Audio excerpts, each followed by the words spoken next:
भारत के एक छोटे से गांव में एक लड़का रहता था जिसका नाम था आरव। आरव गांव के बाकी बच्चों से थोड़ा अलग था। जहां दूसरे बच्चे दिन भर खेलकूद और शरारतों में लगे रहते, वहीं आरव हमेशा नई नई बातें जानने के लिए उत्सुक रहता।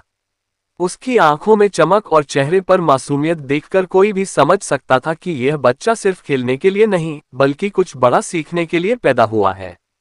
गांव के लोग अक्सर कहते, ये लड़का बहुत सवाल पूछता है, कभी थकता ही नहीं, हर चीज का कारण जानना चाहता है। वास्तव में आरव की यही आदत उसे खास बनाती थी।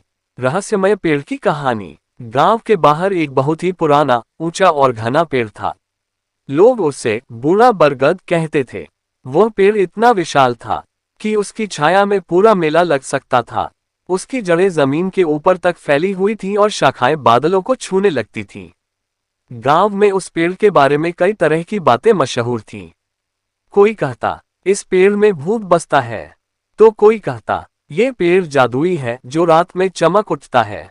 लेकिन असलियत कोई नहीं जानता था, क्योंकि लोग डर के कारण वहां जाते ही नहीं थे। आरव ने अपने दादाजी से कई बार उस पेड़ के बारे में पूछा तो उन्होंने कहा, बेटा वहां मत जाना, वो पेड़ रहस्यमय है। हमारे बुजुर्गों का मानना है कि वहां आत्माएं रहती हैं। लेकिन आरव ने सोचा, भूत प्रेत जैसी कोई चीज होती ही नहीं। अगर होती भी है तो मैं जरूर सच जानूंगा। आरव की हिम्मत। एक दिन सुबह सुबह जब सूरज की पहली किरणें धरती पर फैली थीं और पक्षियों की चहचहाहट पूरे वातावरण को मीठा बना रही थी, तब आरव ने तय किया कि आज वह उस पेड़ का रहस्य जानकर ही लौटेगा। वह धीरे धीरे कदम बढ़ाते हुए गांव से बाहर पहुंचा। रास्ते में उसके दिल की धड़कन तेज हो रही थी, लेकिन जिज्ञासा उसके डर से कहीं ज्यादा थी। जब वह पेड़ के पास पहुंचा तो उसने देखा, पेड़ की शाखाओं पर ढेर सारे तोते, गिलहरियां और चिड़ियां खेल रही थीं। हवा बह रही थी तो पत्तों की सरसराहट से ऐसा लग रहा था जैसे पेड़ कोई गीत गा रहा हो।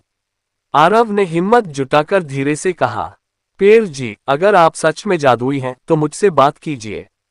पहले तो कुछ नहीं हुआ, लेकिन कुछ ही पलों में एक गहरी, मधुर और धीमी आवाज आई, आरव डर मत, मैं सच में बोल सकता हूँ। आरव चौंक गया। उसकी आंखें फैल गईं, लेकिन चेहरे पर डर से ज्यादा खुशी थी। पेड़ से पहली मुलाकात। आरव ने कांपती आवाज में पूछा, आप कौन हैं और मुझसे कैसे बात कर रहे हैं? पेड़ ने मुस्कुराते हुए कहा, मैं इस गांव का रक्षक हूँ। मैं कोई साधारण पेड़ नहीं हूँ। मेरे अंदर वह शक्ति है जो सदियों से इस गांव की रक्षा कर रही है। लेकिन मैं सिर्फ उन्हीं बच्चों से बात करता हूँ जिनका दिल साफ और जिज्ञासु होता है। आरव खुशी से झूम उठा। उसने कहा, तो क्या आप मेरे दोस्त बनेंगे?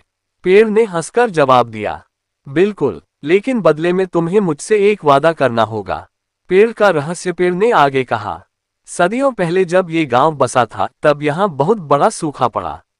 लोग परेशान हो गए थे, फसलें नष्ट हो गई थीं, पानी के लिए लड़ाई होने लगी थी। तभी एक संत ने आकर इस गांव में ये बरगद लगाया और अपनी शक्ति से इसमें जीवन भर दिया। तब से यह पेड़ इस गांव की रक्षा करता है। जब भी बाढ़ आती है तो मैं अपनी जड़ों से जमीन को मजबूत कर देता हूँ। जब भी सूखा पड़ता है तो मेरी शाखाएं बादलों को खींचकर बारिश ले आती हैं।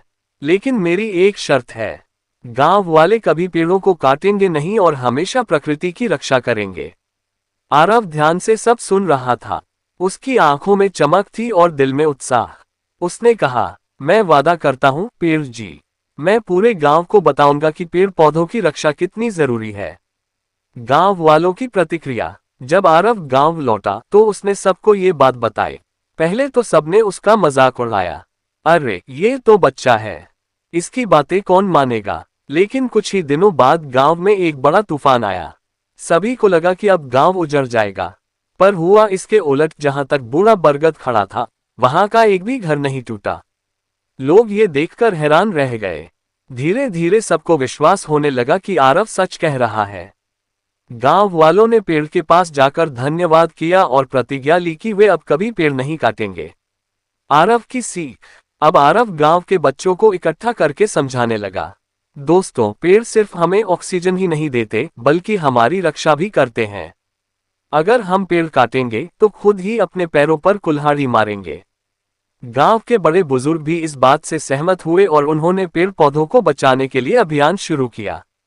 कहानी का चरम। एक दिन पेड़ ने फिर से आरव से कहा, बेटा, मुझे गर्व है कि तुमने गांव को समझाया, लेकिन याद रखना, असली ताकत सिर्फ मेरे पास नहीं है। असली ताकत इंसानों के हाथ में है। अगर इंसान चाहें तो धरती को स्वर्ग बना सकते हैं और अगर लापरवाह बने तो नरक भी।